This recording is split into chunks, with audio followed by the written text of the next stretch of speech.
محبوب سبحانی پیران پیر شیخ عبد القادر جیلانی نور اللہ مرکزہ، سب جانتے ہیں ان کو۔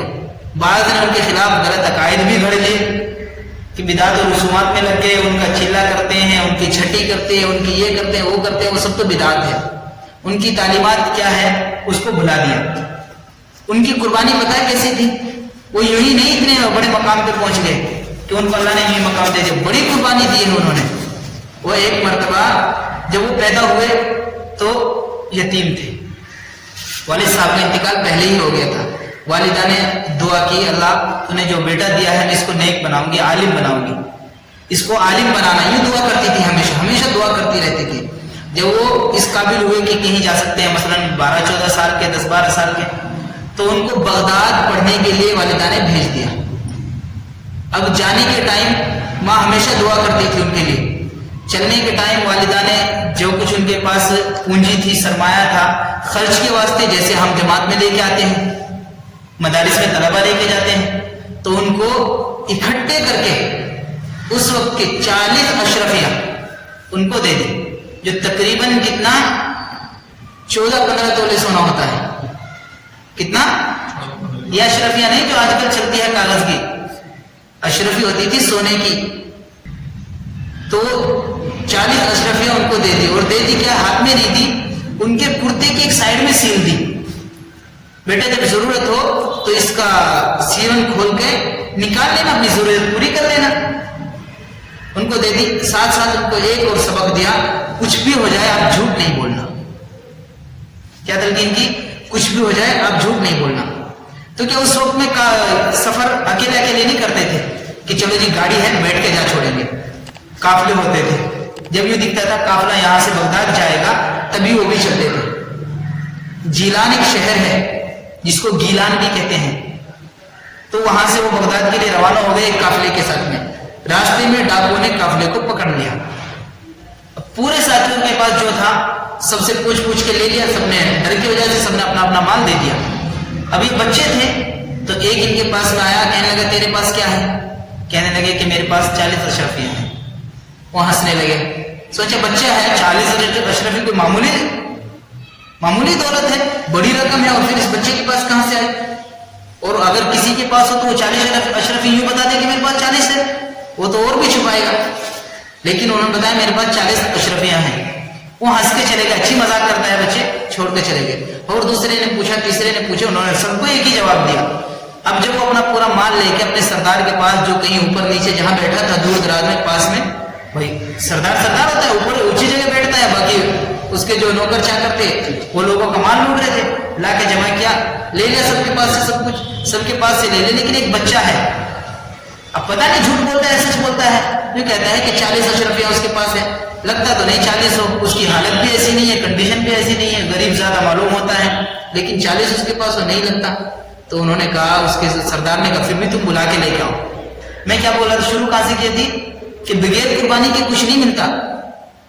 ان کی والدہ نے بچپن سے ان کی تربیت بھی کی اور انہوں نے قربانی بھی دی، خوب دعائیں بھی کی۔ اب والدہ کی دعا کا اثر، والدہ کی بات ماننے کا اثر، انہوں نے سچ بتایا کہ 40 ہے۔ چوروں کے سردار نے بلا لیا، ڈاکو کے سردار نے پوچھا کیا ہے تیرے پاس؟ کہنے لگے 40 اشرفیاں ہیں۔ کہاں ہے؟ کہا یہاں سائڈ میں سلی ہوئی ہے۔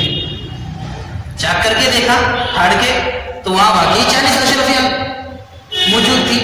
لینے کے بعد ڈاکو کے سردار نے پوچھا بچے اگر تو چاہتا تو ان کو چھپا لیتا، ہم نے تو ہمارا کام نپٹ گیا، ہم تو جانے والے تھے، اگر تو ایک بار منع کر دیتا تو بس بات ختم تھی، تو چاہتا تو ان کو چھپا لیتا، لیکن تو نے نہیں چھپایا۔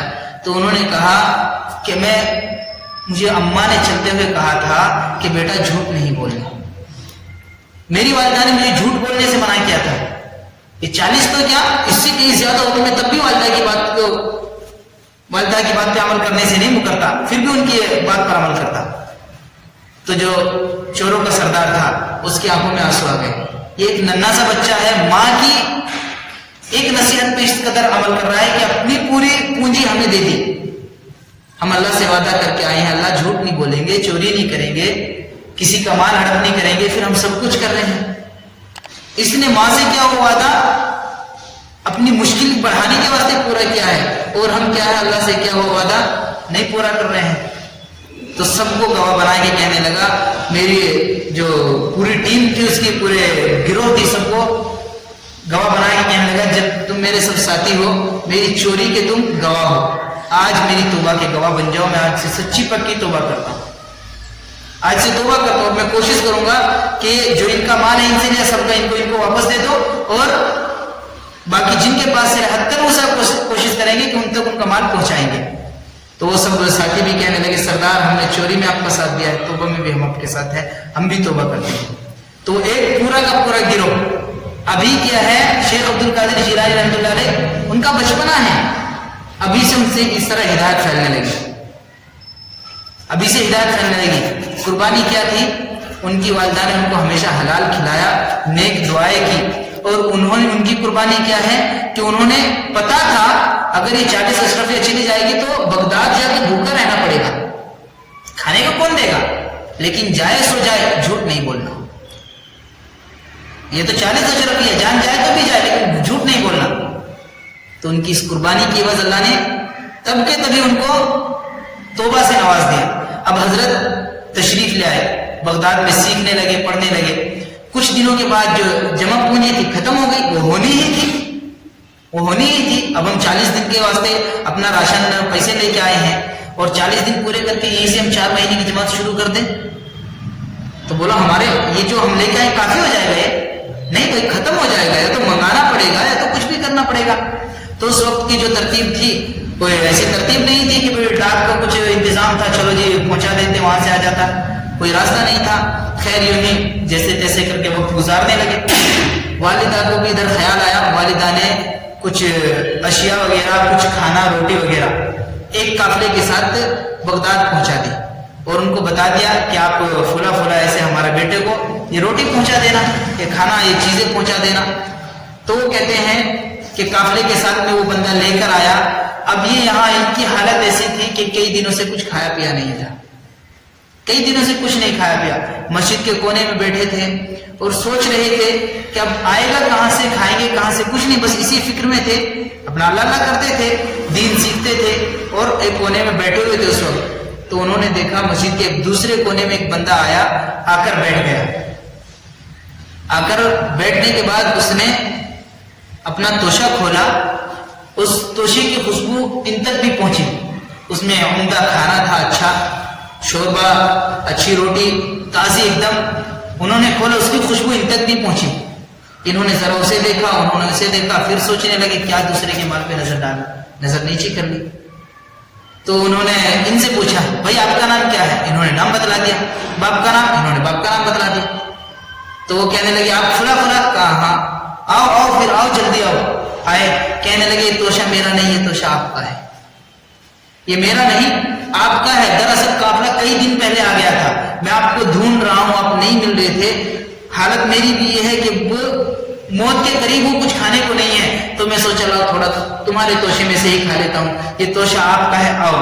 تو حضرت فرماتے ہیں کہ مجھے یہ نہیں پتا کہ میں ان کا میزبان تھا یا وہ میرے میزبان تھے, میں ان کا مہمان تھا یا وہ میرے مہمان تھے. بالآخر ہم نے دونوں نے کھایا. قربانی کیسی تھی, بھوکے بھی رہے اور سچائی کا دامن نہیں چھوڑا. تب اللہ نے ان کو وہ مقام دیا کہ لوگ آج بھی ان کو یاد کرتے ہیں, آج بھی یاد کرتے ہیں. کتنے لاکھوں لوگوں کے ایمان لانے کا ذریعہ بنے, وہ لاکھوں لوگوں کو ہدایت پہ لانے کا ذریعہ بنے. تو قربانی کے بغیر کچھ نہیں آتا, قربانی کے بغیر کچھ نہیں آتا. ہم اگر یہ سوچیں بغیر قربانی کے ہی ہمیں دین بھی مل جائے گا, دنیا نہیں, کچھ بھی نہیں ملے گا. دنیا ہی نہیں ملتی بغیر قربانی کے, تو دنیا کے پیچھے ہمیں محنت کرنی پڑتی, دین کیسے مل جائے گا. تو ہم محنت بھی کریں, قربانی بھی دے. کبھی بھوکا رہنا پڑ جائے تو کوئی بات نہیں, خوشی رہیں گے. کبھی کیا ہے تکلیف ہو جائے تو اس تکلیف میں بھی کیا خوشی نماز پڑھیں گے. تو قربانی دینے سے ہی بندہ آگے بڑھتا ہے. ہم قربانی دینے کا مادہ بھی اپنے اندر پیدا کر کے رکھے, بنا کے رکھے, جذبہ بنا کے رکھے, قربانی دیتے بھی رہے اور آگے بڑھتے بھی رہے.